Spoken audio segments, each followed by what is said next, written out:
satu benda common. Contoh apa? Awak tak tahuan ke pelekong kan?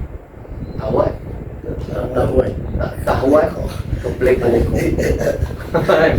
Kan? Kita dengar mula-mula dulu masa kita kecil kita tak faham benda ni. Rupanya falsafah besar balik dia. Tak tahuan. Awak ni kenapa? Orang Kedah kata awak ni maksudnya kenapa? Kenapa tak tahuan? Tidak diketahui, tak ketahuan. Tak jelas maknanya.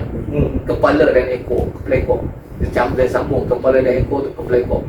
Kepala dan ekor. Tak diketahui mana kepala dan ekor benda. Maksudnya tak tahu meletakkan satu benda pada tempat dia. dulu kemudian pun tak tahu. Mana kepala, mana ekor benda pun tak tahu. Dia tak ada utama, dia tak utama. Dia buat benda yang tak tentu arah. Betul. Tak ada susunan, Tak ada susunan, tak ada tertib, tak ada adab lah. Makna dia dah. So itu pun satu benda impact besar. Kemudian bila dia cakap itu, masa kita budak kita tak berperasan, tapi kita terdidik lah. Oh, ada benda besar-besar lah. Kena besar kan? Benda kecil-kecil kan? Benda utama kan? Cakap mesti munasabah kan? Yang diusahakan mesti yang tinggi, yang ditinggalkan betul benda yang jijik, benda kotor. Terselit dengan makna yang besar. Bukan biasa-biasa. Dia orang biasa je cakap, bukan dia seorang kan? Atuk Walid pun cakap itu. So dia cakap macam tu, hikmah. Kita kena ikhlas. Hidup ni jangan berebut. Kita kena ada sikit maruah diri kan? Don't drop your water face. Air muka tu biasa. Jagalah nama keluarga. Dia cakap macam tu selalu. Dia pesan kita macam tu, pergi mana-mana jaga kalau nama keluarga, jangan jatuhkan air muka kan? Kita ada maruah. Dia cakap bang maruah. Dia cakap bab-bab tu. Dia bukan kata baik nanti orang curi duit kamu, kedekut, jangan bagi kongsi sangat. Dia tak ada macam orang sekarang yang tamak, yang kedekut, yang penting diri. Dia tak ada. Jangan penting diri, malu dia macam tu. Dia cakap macam tu. So benda terserap melalui pendidikan. Dalam sekolah pondok kat situ dah menyentuh hati wali. Jadi bila mulanya Mahadiniah ni? Dia bertahun lepas tu lah. Jadi kita tak sedar pun pembinaan sekolah ada dalam diri. So bila berkurang pada umur 16 tahun, dia mula betul-betul berfikir serius dengan kita bila umur 16 tahun. So dia kata apa? Mana sekolah saya? Akhirnya dia pernah tulis satu tulisan dalam balik file kan, hilang mana file tu. Sekolah tu adalah dalam diri. Dia kata aku nak buat sekolah. Maknanya aku kena sentiasa belajar. Dia punya inquiry mind dalam semua. Teruslah lagi kita pergi belajar, masuk universiti. Kita masuk universiti bukan mesti nak kerja. Nak jadi arkitek dulu kan, mesti nak jadi arkitek, nak faham tentang ketamadunan, minat tamadun. Kemudian dia ada peristiwa besar lepas tu berlaku. Hidup beliau mana kan, hidup di bandar seorang seronok, sana sini. Lama-lama lupa tujuan hidup. Akhirnya balik masa kosong. Lalas masa macam tak ada tujuan. Betul masa tu nak mula kerja. Kalau habis belajar mungkin dalam 26. Macam mana Wali tengok tujuan hidup tu sebab definisi tujuan hidup untuk setiap orang ni berbeza. Jadi kita nak tahu tujuan hidup sebenar tu macam mana yang patut satu individu bawa tujuan hidup. Balik kata cerita tadi tu. Sebab orang Melayu mesti sentiasa rapat untuk umur. Orang Melayu pondok lah. Untuk umur selalu cakap tentang akhirat. Kan? Dunia sementara. Dalam berita tu sentiasa diungkapkan. Saya rasa disegarkan balik. Saya rasa tazkirah kan, mana diingatkan balik. Jadi dekat dunia sementara, akhirat kekal abadi. Dunia ni laluan dan jambatan, akhirat ni yang tujuan. Dia selalu cakap macam tu. So kita kata lah, hidup ni kena sediakan ni kehidupan akhirat. Dunia ni sementara, susah payah pun hidup. Dan hidup yang baik tu tak semestinya senang. Hidup yang baik tu tak semestinya banyak duit. Kan? Dia akan diuji. Kemudian kita kecil biasa dengar kan, dulu orang sudah biasa dengar kisah Nabi. Mana ada Nabi semua senang-senang pun. Ada Nabi dua yang senang pun kita dengar. Nabi Sulaiman, Nabi Daud. Raja. Yang lain pun susah.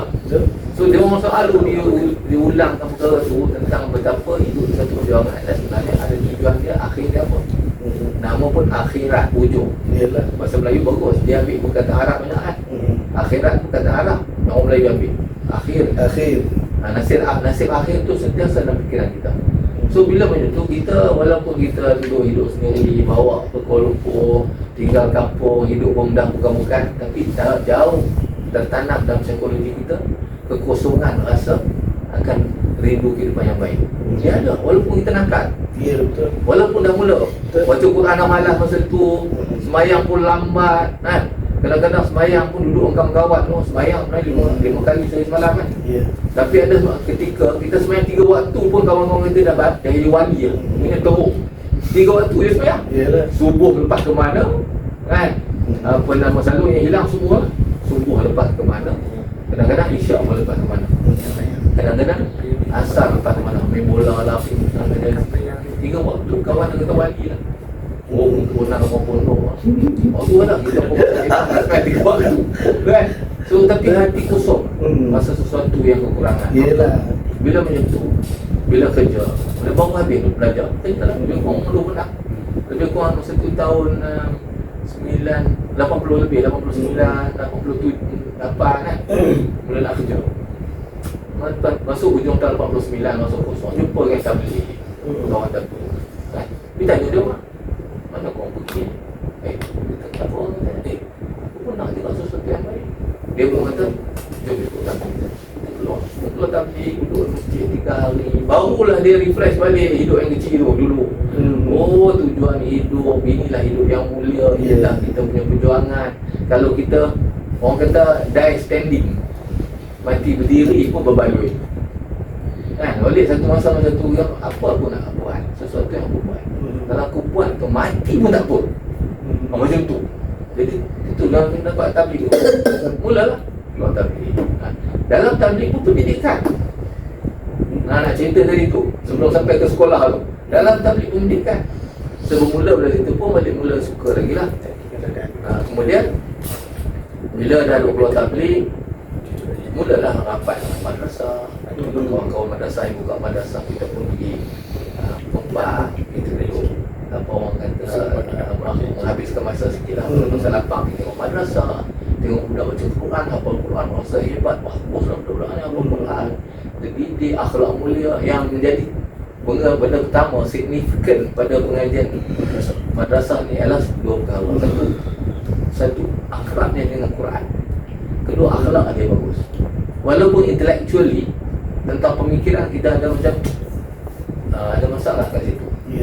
Keluasan berfikiran tentang kita ada masalah. Tapi kita tahu benda utama adalah akhlak yang mulia dan juga akhlak dia dengan perbincangan dia dengan Allah dan Quran. Masa Walid tengok madrasah tu, madrasah tahfiz lah.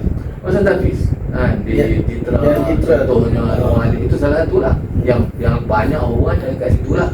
Ada masalah-masalah dekat Kedah tu boleh kita tengok juga madrasah Cikgu Bakar, TTC kan, kan juga tinggal di tengok. So kita ni mengkaji kerja pula sebahagian besar daripada professional dia sebalik tahun-tahun profesional kerja di universiti. Mereka kerja di UTM balik, di Skudai kerja. Masa dapat tabligh, masa kerja di UTM Skudai, bahagian pembangunan dan penyegaraan.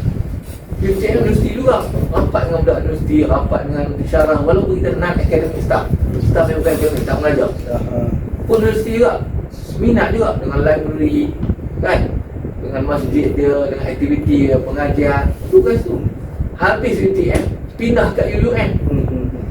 UUM situ, kat situ lah sambil buat tabligh, duduk kat UUM, berkawan juga dengan geng pensyarah, keluar tabligh, dan rapat dengan madrasah pun pendidikan juga. Kiranya mana balik pergi pun terikat dengan pendidikan. Ada, maksudnya ada hikmah, ada hikmah Allah nak tunjuk. Lepas tu tak puas hati duduk kat Citra. Sebab apa? Kita rasa macam duduk jauh dekat area-area sana. Di Kuala Lumpur macam-macam berlaku masa tu saya buat lah, masa bawa Mahathir kan, naik Menara Berkembang, Putrajaya, banyak projek-projek hebat datang. Kita kata duduk kat sini tak nampak luas dia kehidupan. Pindah dekat Citra, tinggalkan kehidupan Citra. Habis balik 4 bulan daripada tabligh, pergi India, Pakistan, Bangladesh, balik mai. Hidup sekejap kat sana, tengok tak boleh lah, aku kena cari kehidupan lebih luas di Kuala Lumpur. Sebab pada Walid there's something more untuk cari. Sebab hidup ni bukan setakat cari makan, beli rumah, dapat keluarga, dapat anak. Pada Walid macam tu. There must be something besar dalam hidup kita. Maksudnya Walid pergi KL tu bukan semata-mata mencari kehidupan lebih baik tu. Maksudnya bukan cari duit kan? Bukan cari duit saja, tapi mencari pengalaman yang lebih besar. Ada benda lebih besar dalam hidup. Bukan takat kita pergi masjid balik masjid dan mesti ada usaha. Itu penting pergi balik masjid. Saya tak nampak ini. So lepas tu masa di KL pula, Walid mulalah melihat nak tengok macam mana kerja bagi betul.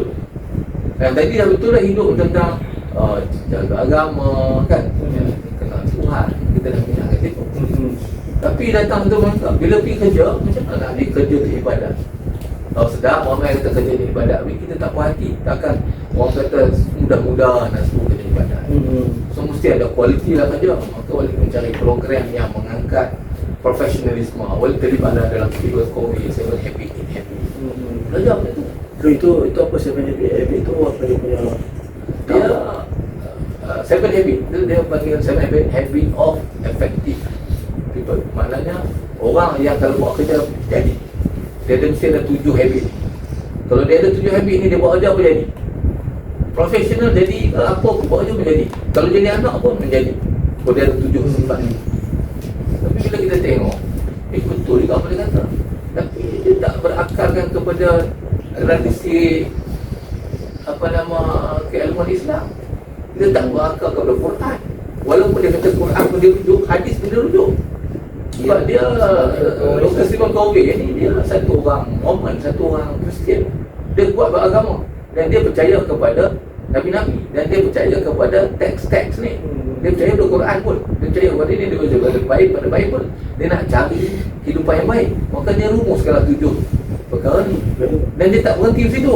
Bila dia dapat 7, dia dapat menulis satu program 7 sifat manusia yang berkesan. Dia kata tak cukup, takkan berkesan dia. Mesti bercerita tentang great man, manusia hebat. Apa ni dalam Islam panggil insan kamil, the great man. So dia kaji Nabi-Nabi. So dia buat 8 habit.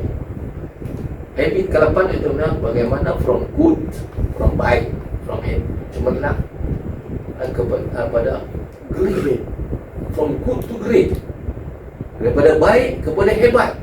Siapa manusia hebat? Maka tengok Nabi-Nabi, orang dulu yang penuh dengan kebijaksanaan.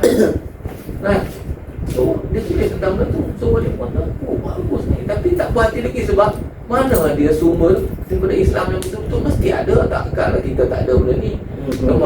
Kan tamadun Islam dah 1000 tahun lebih. Dah kalau ulama tak cerita tentang ni, walau Walid teringat Ya Rumiyah. Bacalah sikit Ya Rumiyah. Tapi tak boleh nak rumuskan lagi. Kita dapat maklumat tapi kita tak ada rumus, kita tak ada wisdom tu. Jadi dalam mencari-cari tu Walid sukalah cari kitab-kitab tentang pembaikan diri. Macam yang tadi, saya pembaikan diri tentang membina profesionalisme kita dalam jadi orang yang berkesan. Jadi berkesan, kita cari lagi. Jumpalah satu kitab Rabbaniyah La Rahbaniyah. Tulisan mana apa sana dia nak. Dia sangat dekat di hati kita sebab dia pun orang yang daripada benua Hind. Orang Deoban juga, apa orang Deoban, orang India, apa dengan Tabligh. Jadi kita suka macam dia tulis Rabbaniyah, walaupun dia tulis Rabbaniyah La Rahbaniyah. Tapi dia bukan berkenaan kita ni lebih ketuhanan, bukan kerahiban.